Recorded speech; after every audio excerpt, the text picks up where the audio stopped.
Hello বন্ধুরা, দেখো সকালবেলা হয়ে গেছে।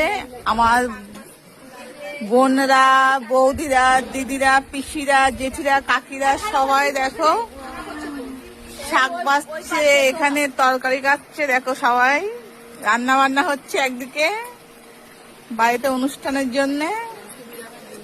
আজকে আমাদের বাড়িতে মানে বিরাম।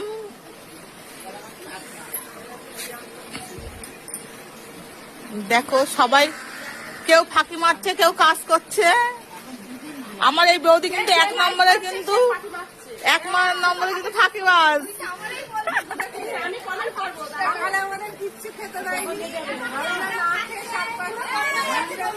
বলছি সকালবেলার ভিডিওটা দিয়ে দেবো। এক এক মানে কি বলবো, বালতি বালতি চা খেয়েছে সব।